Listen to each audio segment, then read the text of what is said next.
basically we have five different types of CRM data that we can track and use it to personalize your communications, your message, and try to go to the next level.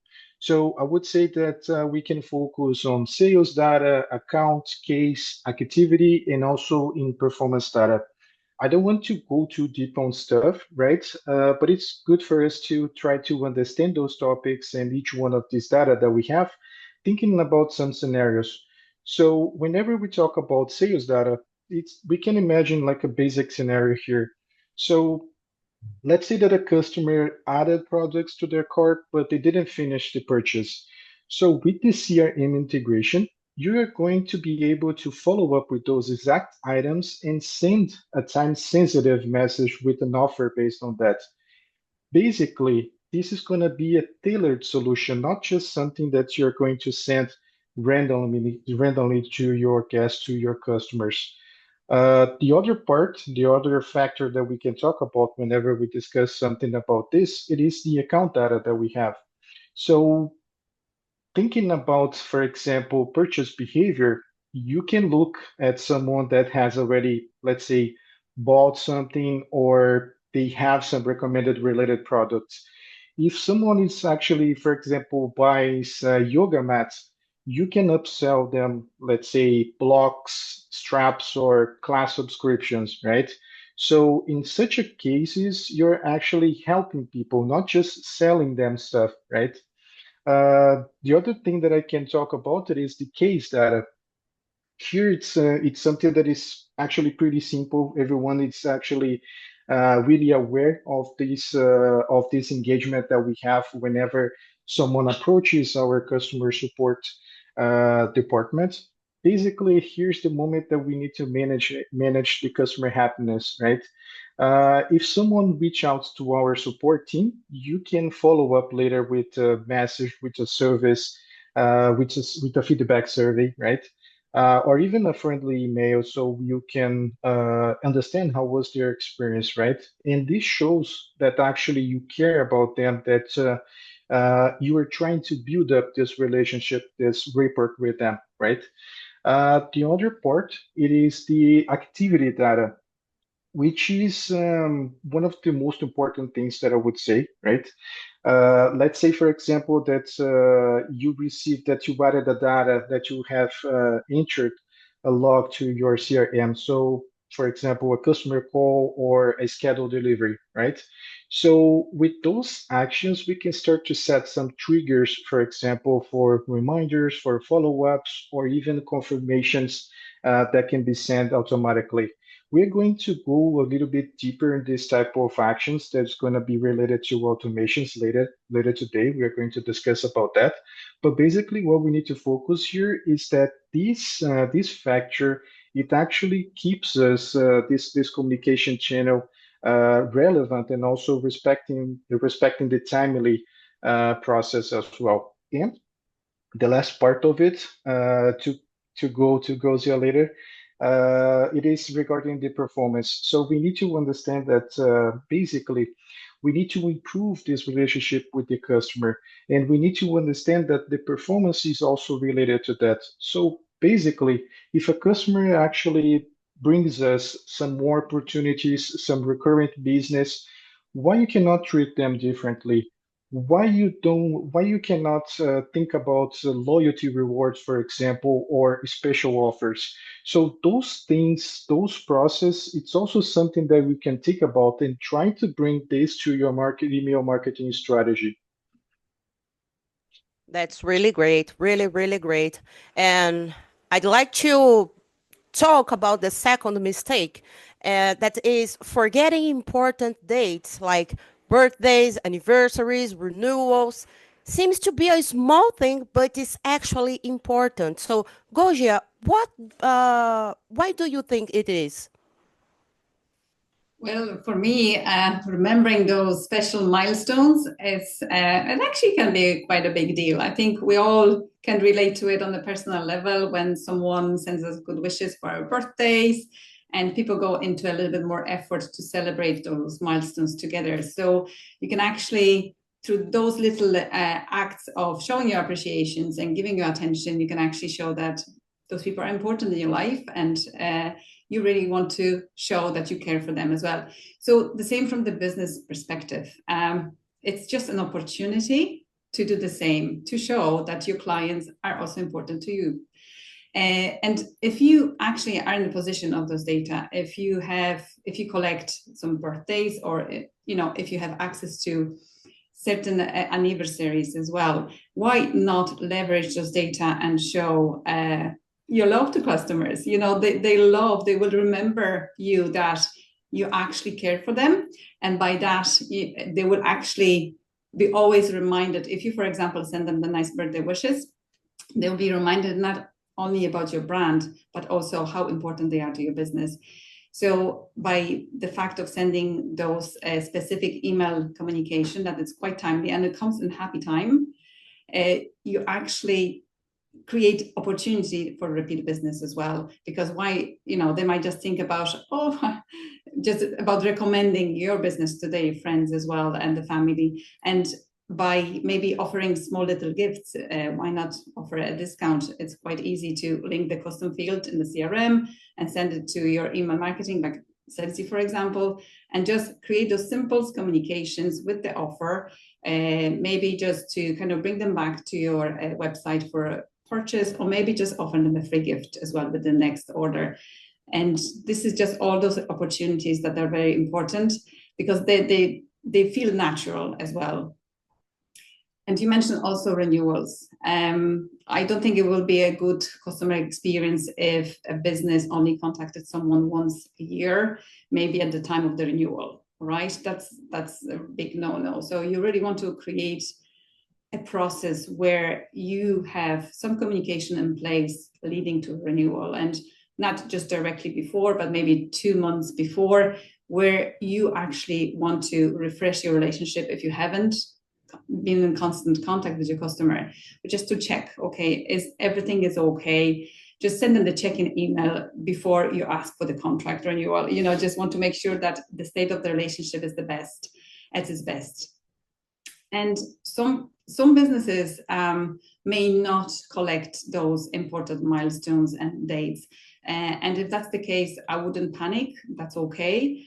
But is there opportunity to maybe collect that context with your purchases? So, for example, if you're selling some gifts or like your e-commerce website, and can you just ask, is this for personal use? Are you maybe, I don't know, buying a pair of runners? Are you training for the marathon? And maybe that, okay, it's not a natural birthday milestone and stuff like that, but what you can say that, okay, well, average training, well, maybe, in a couple of weeks' time, with the intense training for the marathon, you will be in the need of new runners. So you can actually create those key moments and just reach out to them in the due time as well. And for example, in the CRM, you might have a wealth of information that you may not realize that it's there for you to use and leverage. For example, why not maybe contact customers that have been with you for a specific number of years? Maybe they in initial stage, they with you for 1 or 2 years. Celebrate those milestones with them. This is just a simple opportunity to, acknowledge that you've been on the journey together, supporting each other. And there's more maybe that your customers can avail from your services, and you can actually bring them to the next milestones. Maybe you want to kind of help them to reach the next milestone of 100 customers. Okay, and this is the services that can bring you there. So there's lots of opportunity, not only in relation to how long the customers was with you, but maybe, when they won a first deal, do you actually have a visibility into maybe they delivered the projects? Is something that it would be nice to acknowledge and just kind of send them, oh, well done, you just reached, your goal. Or maybe you can see, okay, they've been working hard on achieving certain amount of goals, they have strict APIs. And if it's automated, if you're, for example, have some product or apps that actually can have that visibility into it, you can actually kind of automate it, little celebration moments, and mark that occasion as well. So like the aim for all those interaction is just to move on beyond once off purchase, just to kind of create recurring opportunity for repeat business. Yeah, I totally agree. Like it's a journey. You should create this relationship, not just appear once a year and hey, buy again. No, that's not good at all. And also, Goja, what's the one common mistake you see small sales teams make that causes them to lose leads? Yes, and losing leads, it's a really costly mistake. And I'd love everybody to kind of look at the process that they have. And the most common mistakes that small business often makes is just failing to follow up. So once the lead appears on the horizon, there isn't a process in place that is structured and consistent that will lead the business to reach out and, you know, build the momentum from when the leads actually maybe contacted you or when they were qualified, and just lead to educating the lead about your services and converting them into a customer. Now, this is very common mistakes, I'm afraid. And over 90% of businesses don't follow up enough or do it too slowly. So we definitely have there's a lot of opportunity. So if you are the business that actually have a system in place, there's a lot of opportunity to take advantage and be ahead of other businesses as well. So what it doesn't take an awful lot to create a good, solid follow-up systems, but there's 4 elements in the follow-up that will make it really strong and consistent follow-up for your business that will convert the leads as well. So it comes to the 4 elements. So one of it's volume. So some people kind of believe that 1 or 2 follow-ups is enough. If the customer of the lead didn't come back to them after 2 follow-ups, that's it, they're not interested. The truth is that most deals will take between 5, 12 follow-ups, sometimes even more. So it's definitely not the question of contacting your lead once and not coming back to them. Like, you have to realize that their environment, their reality is actually very busy. You know, everybody has lots of distractions. The life is happening. You know, you kind of spread between work and family. So you need those kind of touch points to remind them about your business. So that's why we don't stop, you know, like at least 5. And sometimes I see people that saying, okay, well, I've done 4 follow-ups, I haven't heard from them, and I think I'm going to give up. I kind of usually at this point I say, well, they're only after getting familiar with your business, right, and your brand. So if you stop now, you already, like, you'll be wasting all that investment of your previous communication. So keep going until they be not interested and then just say no. But our customers, they often say, like, you know, with the one-page CRM follow-up in place, they don't have to even think about it. They have a process in place and they just focus on the execution of it. So volume is very important. Cadence is the second element. So the timing, when is the best timing to follow up? So when you get a lead, the faster you follow up is the more likely it is that you're going to actually win that sale. And that's clear. I always kind of see it in my interactions with the customers. You know, they don't want to waste time or just being left in limbo. Usually the first person that gets back to them and start engaging with them will be the one that will hopefully win the sale, everything else kind of considering going right as well for them. So this is like a first impression that also matters. And, you know, when you timely respond to the messaging from your clients and leads, you're actually building that trust as well, and the reputation that it's okay to invest time with you. They will start trust you, and they'll be happy to choose you as your service provider. So as I said, it doesn't always finish on the first follow-up. So make sure that you have carefully spaced out messages over whatever time it makes sense in your business as well. But I think the main thing is that when you deal with the lead and you want to ensure that fast response is those leads have to be visible. So they have to be really appear in front of someone who's in charge of starting that process. It cannot land in some spreadsheet.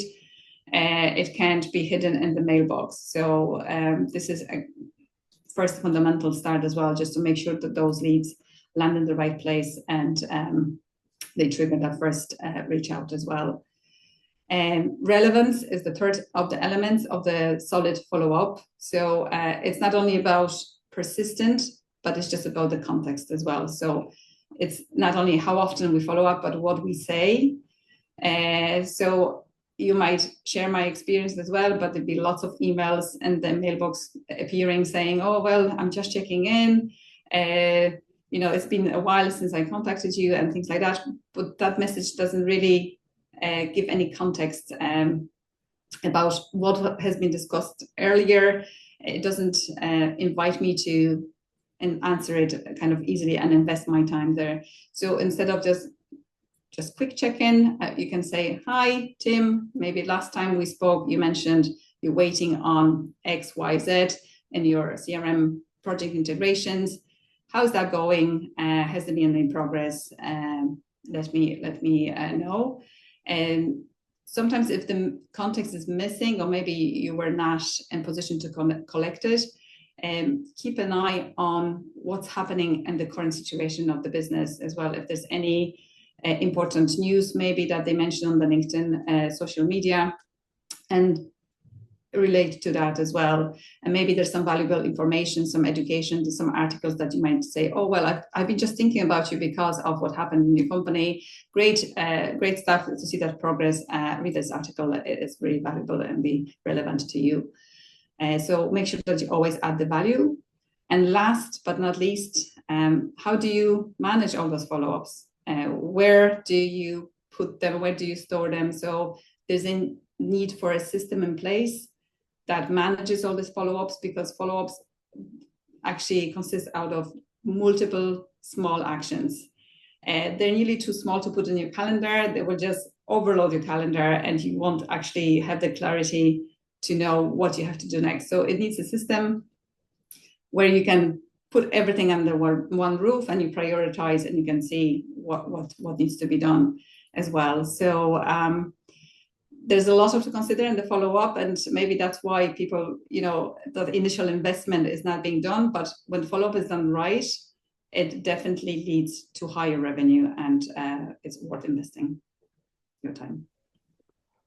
Yeah. And we all talk about the importance of data-driven decisions, but the question is, what data customers actually need? Email services provide are glad to share open rates, click-through rates, but how CRM used with ESP could help customers in receiving more useful data? Felipe, I'd like to hear it from you, please. Yes, sure, Elise. This is actually one of the topics that I like to talk the most, and I'm going to tell you why. Basically, we cannot manage something that we cannot measure, right? And this is part of our plan. We need to think about what we are going to measure and when we are going to measure this, right? And whenever we talk about open rates, I'm talking about email marketing here, right? But talking about open rates, click-through rates, this is stuff that is actually easy to track. It's easy to access, but it's not going to actually tell you the whole story, right? Right. So this is something that you need to go forward and understand what actually is going to matter. It's basically what is happening after someone opens the email, right? We need to ask ourselves questions like, did they make a purchase? Did they become actually repeat customers? What are the efforts that I'm making in terms of retention with those users, with those customers? And we need some assistance, we need some support to answer those questions and then start to track numbers using this. And this is actually where the CRM data becomes essential, right? When we have the CRM integrated with the email marketing platform, the email marketing system, this is where you start to get the insights and start to go further, start to go beyond the basic metrics that we were talking about. Of course, there are different numerous types of of KPIs, of indicators that you can track and use this research, these results to establish some new strategies for your company as well.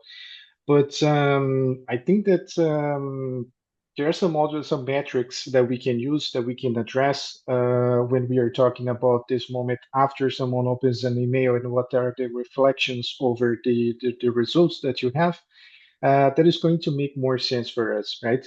And to help us not just to control the process that we have, but also to help us have a better engagement, to have a potential improvement of the communication channel that we have so far with our customers.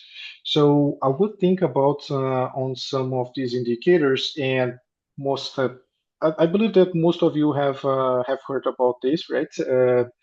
First of them, it is the lifetime value, the famous LTV. This is something that is in our lives, in our business lives. Most part of you may have approached this already. This is going to show you how much revenue a customer is bringing over time. So as the longer you keep someone, higher is going to be their LTV. So you can use this information, these numbers to actually segment your audience and start to set up some strategies to have a different type of communication done with those users. So, for example, if you want to target your most valuable customer with exclusive offers, so you can use the LTV to produce these results. Or, in the other hand, if you want to create a re-engagement campaign, you can also try to use lower value segments, so you can try to build up these communication strategies as well. Thinking about a second possible KPI that you can use to track your results, it is the average order value, right? With the AOV, you're going to be able to understand the average amount of your customers, how much they are actually spending per transaction, and this is going to assist you in the process of tailoring some messaging, also some offers that you can provide them with. So, in very simple terms here, if someone is actually spending 30 USD in your platform, this is it. If you create like a campaign for them, it's going to be more effective to recommend products that are going to be within this pricing range. And of course, like preventing from sending 200, 500 USD item for this customer, that would be something smart as well in terms of pricing, considering the AOV. Um, Another KPI, another metric that we can also calculate and use this in our favor in terms of building up these email strategies, it is best-selling products. So if you use your CRM allocated, combining, as I was mentioning before, with your email marketing platform, you can use this data to show which products are going to sell best based on each email campaign that you have created. This way, you can focus on promoting some products that are actually going to be more likely to convert, and stop just working with guesses, right? And the last one that I would also bring to the table here, it is the flexible time period that we have for selection. So whenever we are able to analyze data based on some specific set of times, for example, month, quarter, or any custom time frame that's going to help you to understand and so to spot some trends that are going to to help you to make more informed decisions. So taking this in concern, you can have this comparison done and have some seasonal comparisons in terms of performance, or understand, for example, how to assess campaigns effectiveness over time as well. And consider all these factors, I would say that these insights, they come from using this combined experience with your CRM, with the ESP, with the mail marketing platform. Together, they will give you a more complete overview on the customer journey, the thing that we talk a lot, that we discuss, right? And this is something important that we need to understand and to use these type of metrics to track results, to track their experience, and to understand how are the journey from the first click to the final purchase as well. Great. Gosia, would you like to add something related to this topic? Yeah, no, I totally agree with Felipe. In the end, like our aim of sending email campaigns is just to move our bottom line, right? So it has to be impactful, it has to bring results, and we have to measure them properly as well.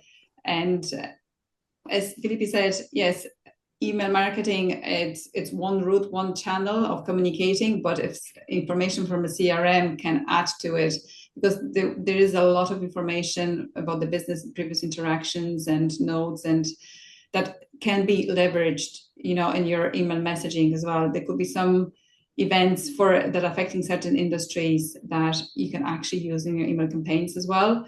So that will add to, you know, effectiveness of your campaigns as well. And we mentioned open rates, and I always kind of like to mention, yes, it's a vanity metric.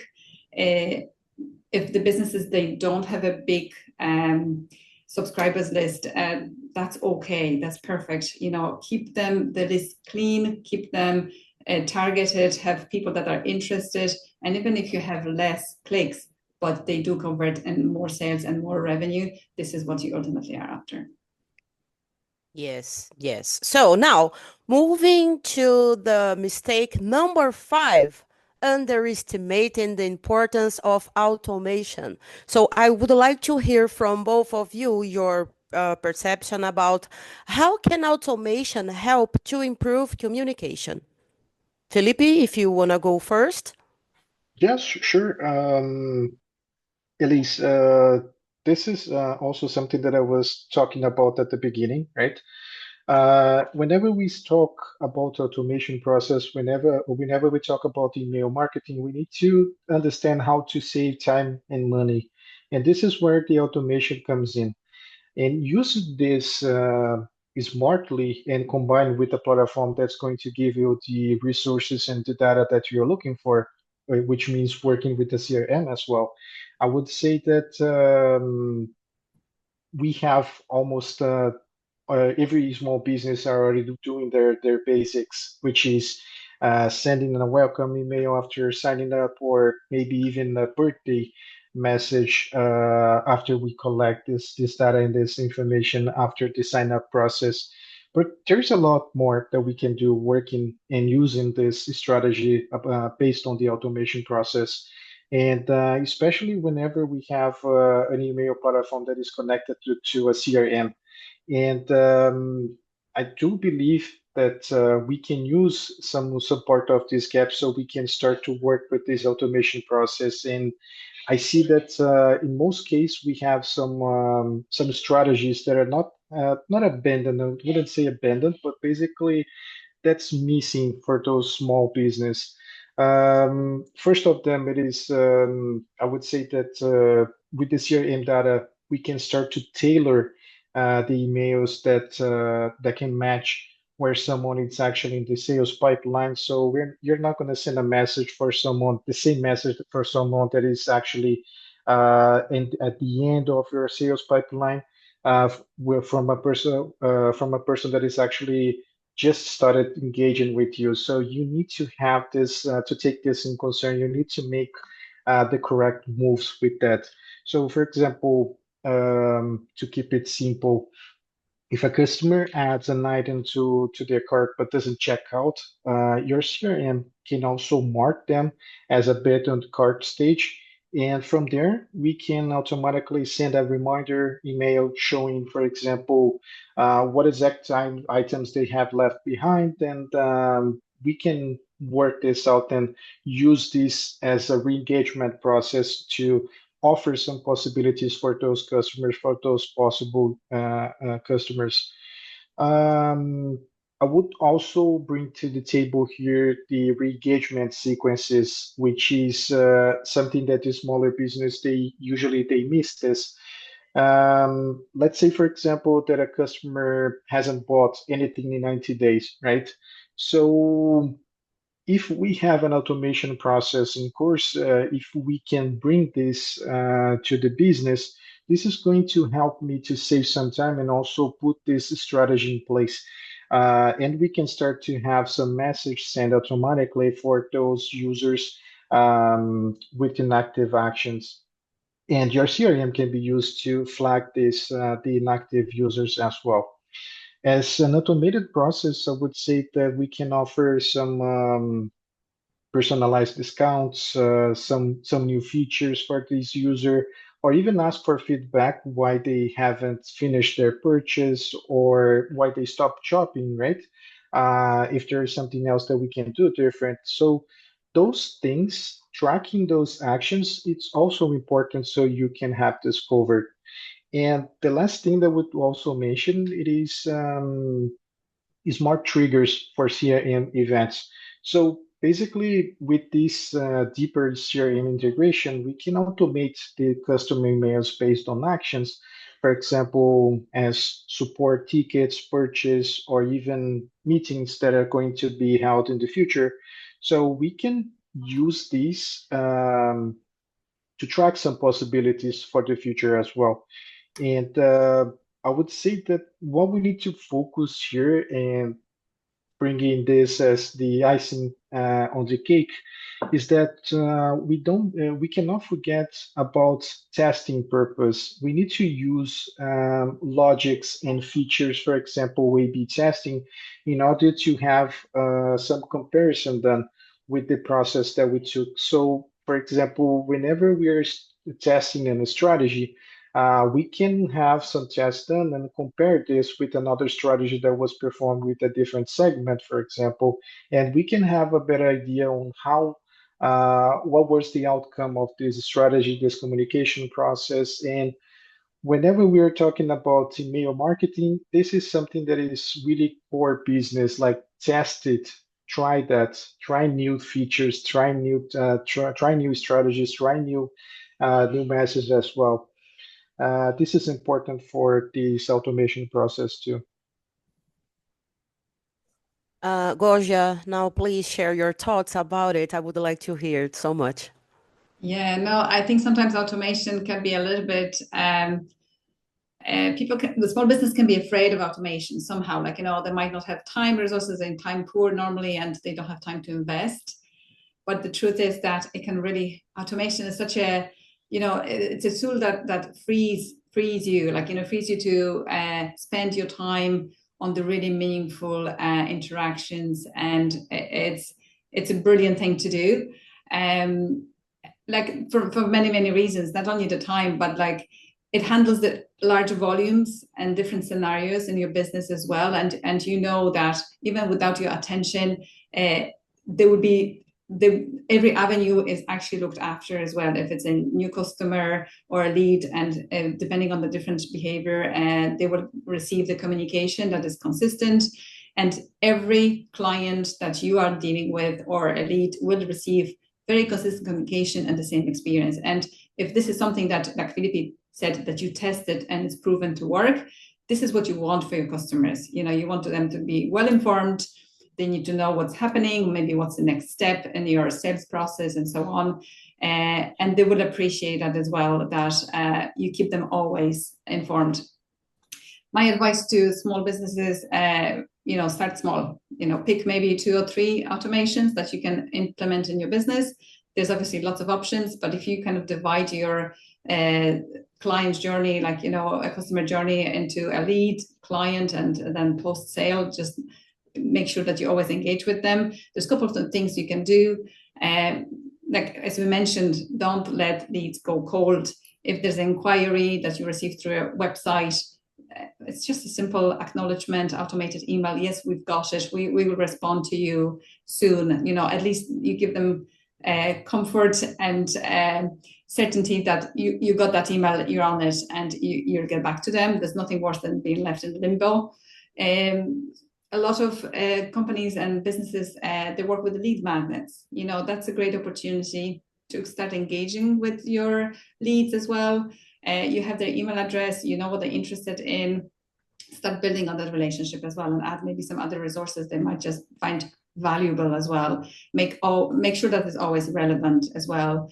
What I really like about One Page CRM and Salesy automation, it's just one thing that, for example, Salesy can notify and actually can create an action One Page CRM. So, for example, if someone clicks a link that maybe refers to your calendar booking or services that you mentioned in your email campaign, Salesy will create an action and One Page CRM action stream. So you can actually see straight away, oh, maybe I should engage with this client, or that could trigger an email actually straight away just to be sent in the timely manner as well. And of course, you know, when they become your client, you want to make sure you mind them. So it's easy to automate a follow-up email after a meeting. Just even acknowledging, thanking them for their time. If there's more details to follow, you just make sure, okay, well, I'll get back to you in a couple of days. But you give them, obviously, you know, a set time frame, and they know that definitely they will hear from you in the due time as well. And what I like what Felipe mentioned as well about customer support, for me, it's always opportunity to get something more from this relationship. Like, you know, we always want to be helpful, help our clients solve their issues, but sometimes we are not sure if we fully have solved their issues. You know, we might just respond to the email, but they get busy, we get busy, there's not enough time to follow up. A simple automation actually can solve this. Maybe in 2 days' time, just automate an email saying, okay, well, did you get sorted? Do you need more help? And simple outreach like that will remind them, okay, well, I'm okay, or I need more help.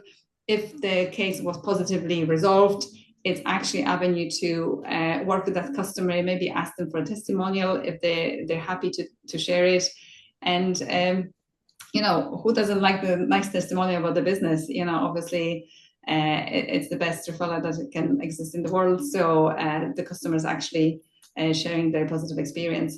So there's lots of options. I mentioned a couple of them, but stick to 2 or 3, and it'd be a great advantage to business.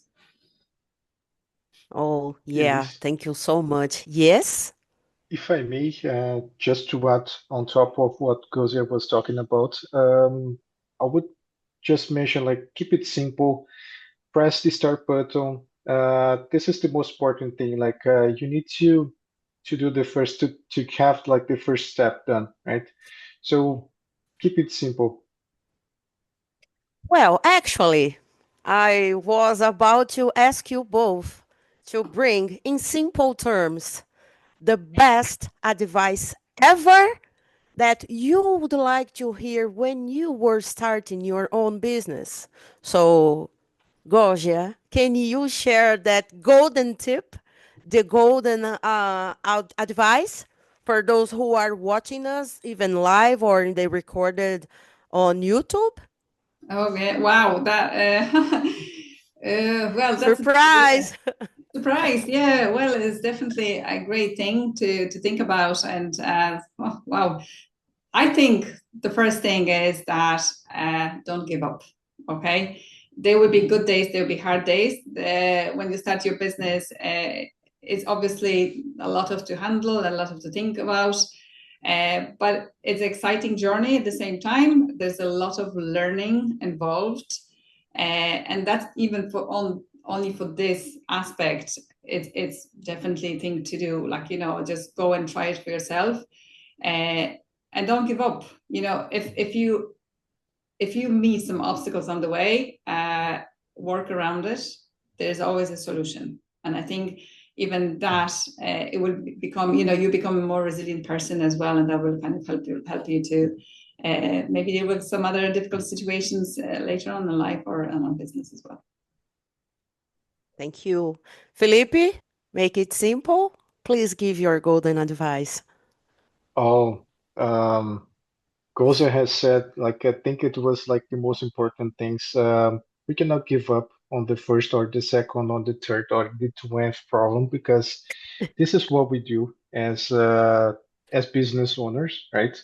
Everyone here needs to think about what is going to be like the next problem that we need to sort out. So every day you will have problems to sort out. Otherwise, you won't have a business, right? But just coming back to what I was talking about, I think that simplicity is the key here. I would say that my gold advice it's about simplicity because sometimes we keep overthinking on stuff and we don't start it. So let's give it a shot. Let's start it. Let's set up like the first automation process. Let's set up like the first pipeline, sales pipeline. Let's set up like the first script. And after you do it, you start testing it. You start checking what was the good result, what was the bad outcome. And then with this comparison, you start to build up a better process. But don't try to make things perfect from the beginning. Actually, you never have it perfect. So keep this in mind, I would say. Yes, yes. Do not try to reinvent the wheel, especially at the beginning of the process. Yes. So, guys, you heard now from two great experts their golden advice. And if I were in your shoes, I would keep in mind every day, every single day. Okay. Now, our support team will put here on chat section the links for their not Instagram, for their LinkedIn. So you want to make connection. That's a great moment. It's a great opportunity. You can see that soon here in comments. And guys, to summarize everything that we talked today, if we could say it in topics, okay? The most important for me from those fives, is do not underestimate the power of automation. Gorgia said something that really makes sense to me. Like sometimes people are afraid of it.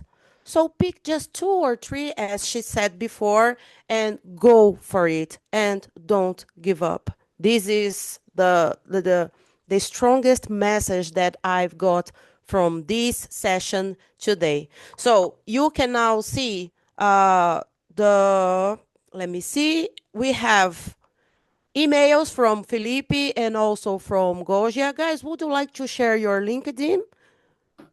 If you want to, feel free to use chat room so they can see and also connect with you. Yeah, no, absolutely. You can find me on LinkedIn. Just write Gosha Fitzgerald, and my profile will pop up. So yeah, it's just as easy as that. Okay, good. Let me add my link here. Yes. And we are about to finish this session. So if you guys have question, now is the right moment for you to write. Please do it now or later on YouTube, but you are live, so you have the opportunity to hear the answer right now, okay? Do not waste this opportunity to talk with two experts and get your question answered by them. Or if you don't have questions, you can use the chat bot also to say thank you to everybody that was here. I don't think we have questions. So I'd like to thank you all for being here with us, especially you, Goja, and you, Felipe, also Irina, our support today in the backstage. It was a pleasure to be here hosting this event. And I would like to say have a great day for everybody. Felipe, your last words. Gozia, your last words. All good. I appreciate, Elise. Thank you for the opportunity. Thank you once again, Gozia, for the opportunity for being here in a webinar with you. Very pleasant presence. So thank you very much. Thank you, Irina, as well for the full setup. She's that kind of person who is actually behind the scenes, but preparing everything, running over. So she made a great job here. So thank you, Irina, for that, and for everyone from One Page CRM as well. Well, it's a pleasure to be here. Thank you very much, guys, and hopefully we can work together soon. Thank you. Thank you, guys. This session finished here. See ya. Bye-bye. Bye. But